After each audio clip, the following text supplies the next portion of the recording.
Liam flung the backpack off his shoulders and assembled the components of the anti-material rifle together into a .50 caliber machine. He clicked the mil dots into gear and laid the kickstand on the ledge, nearly 1,200 yards above where Sanchez was being held. Next to it, he placed a notebook with a few urgent measurements of distance he'd penciled down based on his rangefinder, and left the ordnance there. He mapped out his plan of action, choosing his path ahead of time, hiking a few hundred yards out of the way and finding a barren place to leave a Bluetooth speaker. The device was snuggled between two rocks, well hidden from sight and powered on. Next, he hustled around the flanks, first left, then right, placing M18A1 Claymore mines in strategic locations with tripwires cleverly hidden inches above the dust. He snuck his way between buildings and constructs and down into the heart of the corridors that he'd mapped from above.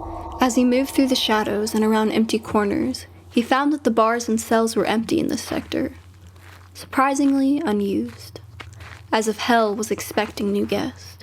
This spot would do just fine. He left homemade charges on the walls and in the dirt like Easter eggs waiting to be found, planting his own little garden of goodies to hopefully lure the enemy into.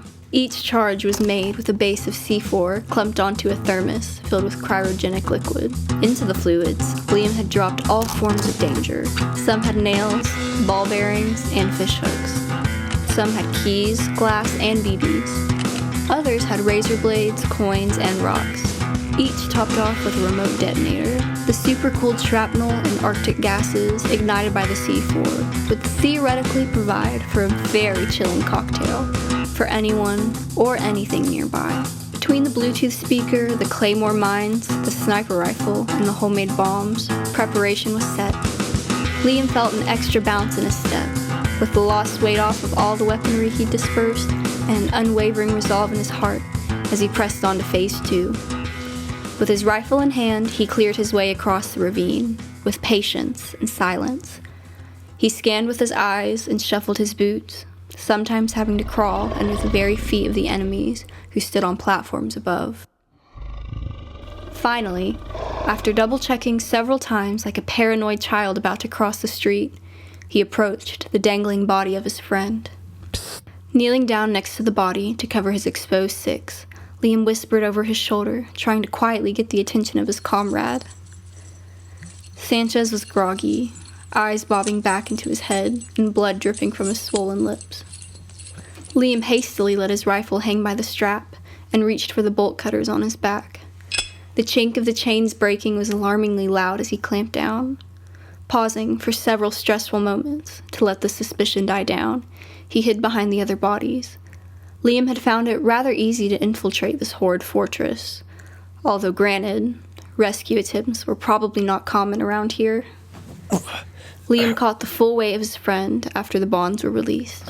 He carefully lowered him to the ground and dragged him into the shadows. "Come on, buddy, wake up," Liam said with a hard whisper as he unclipped his canteen and drizzled a splash of water over the face. Sanchez coughed to life with sickly eyes, a gravely moan, and the ache of his body closing in around him. Liam slapped a hand over Sanchez's mouth. Shh. It's me. What the... Liam? I prayed they wouldn't get you. I didn't want you to come here. No. They didn't get me. I came here myself. I'm getting you out. No escape. Yeah, well, there might be one now. Liam tore open the gauze and doused them in sterilization before wrapping the bandages securely. The morphine syringe pinched the thigh, and duct tape served as temporary stitches. No use. We can't heal. We just bleed forever. Shut up. You're gonna feel this. Suddenly, a powerful force of drive flooded into Sanchez's body as the adrenaline injection took effect, sending a gasp through his deflated lungs. There you are. How did you get here? Long story. Where's everybody else? About 2 clicks that way. Listen, there are things here. There's monsters. Yeah, I noticed. They'll hunt you like a dog. I noticed that too. Here, drink this. Sanchez sighed happily at the sight of precious water.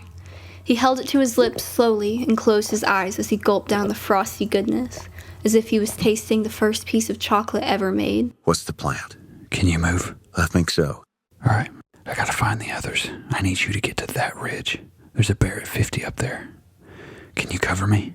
I can do it. All right, you shoot your piece. Sanchez's mangled face grew solemn. William, thanks. The two nodded with a moment of respect. I don't know how much help I'm gonna be. How long has it been since you've seen the others? Days, months, I don't know. Time doesn't really pass down here, but they're alive. No one dies here. Listen, I've been watching. The monsters, they can be hurt just like us. These things, they get in fights with each other over power struggles. They heal fast, and they're way stronger than us, but they can be hurt. Got it. It's good to have you back, man. Don't count your chickens yet. If they spot you, they're never gonna let us leave. It's all right. I wasn't planning on asking. Over once to ground, can you hear me? Loud and clear. All right, let's take this nice and slow. The alleyway to your left is clear for about 30 yards. Then you're gonna take a right turn. The rest of the Tina should be a straight shot from there. Copy. The hunt was strenuous. Liam's knees sore after being crouched from each step he dared to take. The corner shielded him from vision, and his training allowed him to stay covert against the overwhelming opportunities to be spotted. The radio chatter from his teammate above gave him a sense of comfort, guiding him through the riddles of peril. But still, he felt the danger closing in around him, as if he was a mouse attempting to navigate a maze of sleeping lions. He peered into the windows of the corridors and scanned the countless stockades that spanned for hundreds of yards. Except these ones weren't empty. Bodies lay helpless in the muck, corroded and decaying like unpreserved meat floating in buckets of aged mucus. He refused the crippling tears, squinting his eyes to block out as much of the terror as he could afford to. His conscience bulged as he passed by the afflicted women and men alike, tugging at his heart to turn around, to defy his better judgment and attempt to free them. But he was only one man. What could he possibly do? How could he possibly save them all? The bars stretched forever, like this entire realm was one endless dungeon, and a single soldier didn't seem much of a threat. I don't see them. Liam whispered sadly, after searching yet another unfruitful cell. 10-4. There's another deposit about 50 yards to your right. Over. Liam didn't respond. He let his rifle hang defeated. His plate carrier weighing on his shoulders, his helmet weighing on his neck, his belt weighing on his legs. Yet his soul was heavier than them all. Repeat, the next objective is on the right. Acknowledge. Liam fell to his knees, overwhelmed by the images that he would never unsee. Please respond. Over. Sanchez's voice grew strained as he coughed up infection. William, respond. I'm here. You good? Affirmative. Moving to next objective. Stay frosty, pal. You'll find him. Liam cleared the corners and began to walk, when suddenly he felt a hand grip his ankle. Liam's reflexes spun him around with the barrel of his rifle fixed toward the life form. He tilted his head, trying to be sure of what he saw. An arm reaching through the bars, with another marine tattoo. Commander. The man was disfigured, with exposed bones and blood vessels that made him look more like carcasses than a living being. He was caked in debris, like he'd been forsaken to the rocks for a lifetime. Liam quickly tore through the locks with his bolt cutters and poured water over the man's face, washing it gently. I found Mark. Repeat, I have located the commander. Good. Ask him if he's got any Advil. I found you. I'm here. The med pack was unzipped, and the bandages struggled to stick on top of the dried-out skin.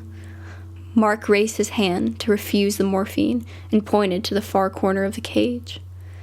There lay another sickening mess of mangled bodies, but amongst them, 2 more faces Liam knew well. Overwatch command. 2 more friendlies acquired. Looks like Justin and Lotney. Glad to hear it. Liam dragged the commander to lean him against the bars next to the other 2 soldiers.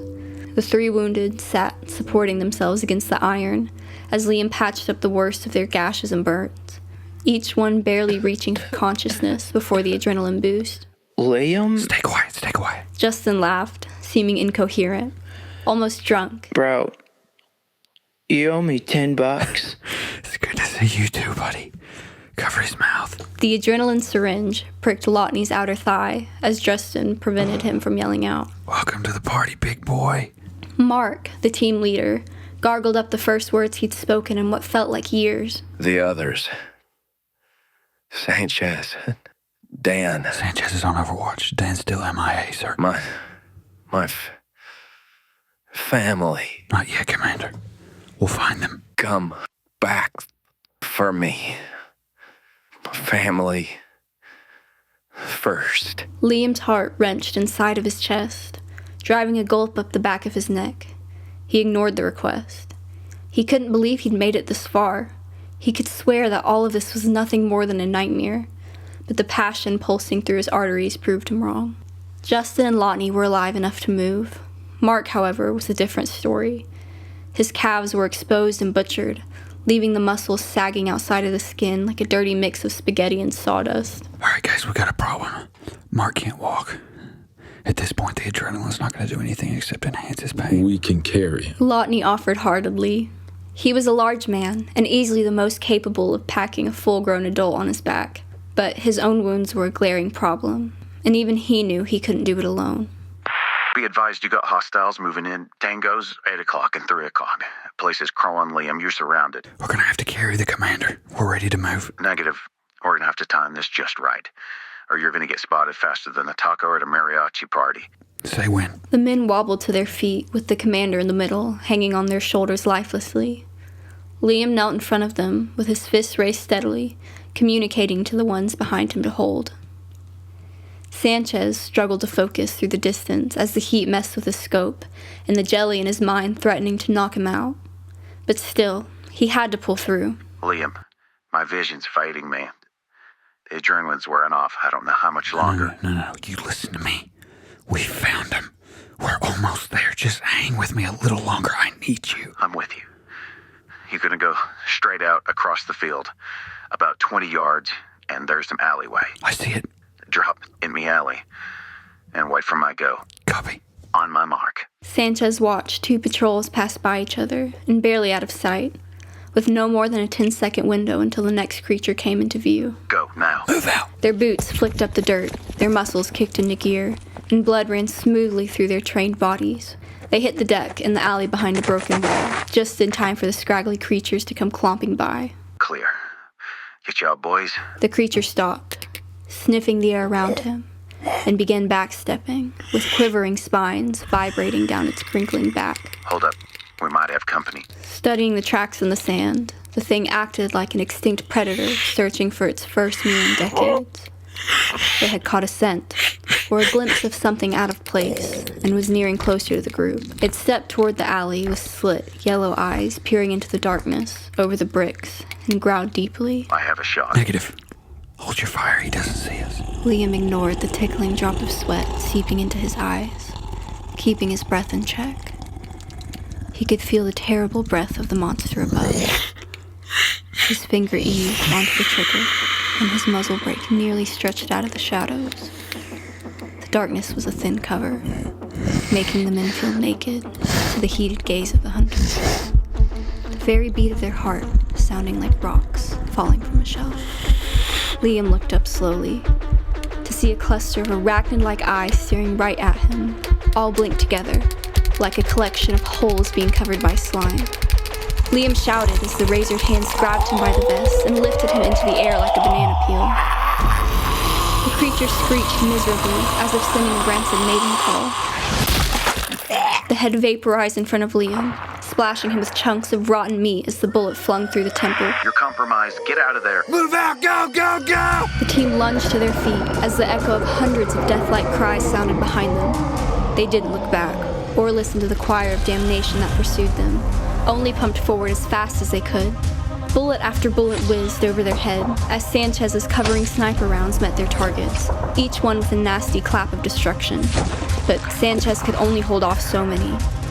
Liam waved the 3 men onward as he turned to meet the enemy. Go! Get to the ridge! I'm right behind you! Let me fight. Justin protested. I said get out of here, Justin! That's an order! Only then did Liam see the full magnitude of his doom. The hordes of monsters stampeding towards him with the collective goal of his ruin. The fangs dripping with cancers, the talons still crusted with old flesh, and the boiling skins aching for a hug. The sight was more than paralyzing. But this was no time for fear. He pulled the pin on his smoke pellets and let them create a blinding wall between him and the armies of hell. He used his scope to pierce through the smoke and clamped his finger down on the rifle's trigger, sending the first rounds crackling through the devil's troops. The crosshairs bobbed from one chest to the next as the monsters dropped one by one. Bones were splintered like twigs from a tree, muscles were torn like fabric to a blade, and the blood soaked the parched grounds underfoot. Liam found his rhythm, swaying back and forth, left to right, throwing lead down range with deadly precision. The corridors and cells funneled the attackers into a perfectly narrow line as they clawed at the end of the gun barrel. He stepped back, covering himself with the rotation of smoke and frag grenades each time he would move, and saw the unnatural bodies that got past his defenses be decimated by dedicated cover fire from the ridge. 3 more at 10 o'clock. Thanks. He worked his way backwards systematically, feeling thankful that demons didn't carry guns and his AR pumped faithfully with each boom. Another grenade toss, followed by the explosion as Liam flung away a mag and shoved in another reload. He ducked behind cover, feeling the punch of the recoil beat into his shoulder as the numbers swarmed nearer. They were closing in, and he was running out. His arms strained to keep up as he lifted his weapon up and down to silence ones who leapt and the ones that crawled, overwhelmed by the pressure to keep them at bay. His life was inches from being clawed away at every angle. Several were gaining ground, refusing to die, and he learned quickly which ones were going to be a problem. He roared through another magazine and tossed it aside, drawing his pistol and coupling it with the sniper shots, fervently zooming in to protect him. Watch to the left. I see it. His motor skills took the lead, overpowering his peril, but he knew it wouldn't be enough. They would go around, flank him, and eat him alive. At least they would have, if not for the claymores he'd set in advance. And just like that, he heard the first one of the howling thuds ignite in the distance. Did you do that? Yep. Sweet. His feet shuffled backwards, steadily, as the bright streams of violence launching from the end of the rifle speared through the hide of anything in their path. He zigzagged from corner to corner, popping around cover to deliver another round of flashes, seeing the bodies drop out of his optic as they ate the slugs pelting into them. Suddenly, a vermin dug its claws into his back, screeching wildly. Got around the flank. Liam grabbed one of its many arms and flipped it over his shoulder before bursting 3 sidearm rounds into what he assumed used to be the face. I have vigil on the team. Fall back. Repeat, regroup on me. Ammunition only lasts so long. He was on his last cartridge, a feeling no soldier ever wants to know. His final .308 brass chinked to the ground as the monsters persisted. He stood, holding the AR by the barrel, and swung it madly into the skulls like an iron baseball bat.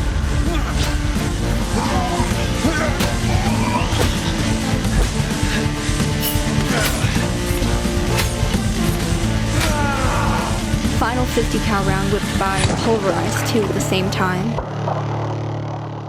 Fall back, Liam. Rendezvous on me. Copy. The sea of carcasses that lay devastated in their own remains left Liam exhausted and bloodied, with brown and green goo slopped all over him. Then, the unthinkable happened. Snaps and sludges of sounds clung together as the first monster stood to its feet like a zombified alien. One by one, they vomited back to life, repairing themselves with the sickening sight of oozing body parts reconnecting. Oh, come on. He sheathed his knife and took off, up the hill and back the way he'd come, leaving a message behind that would rock the foundations of the entire realm.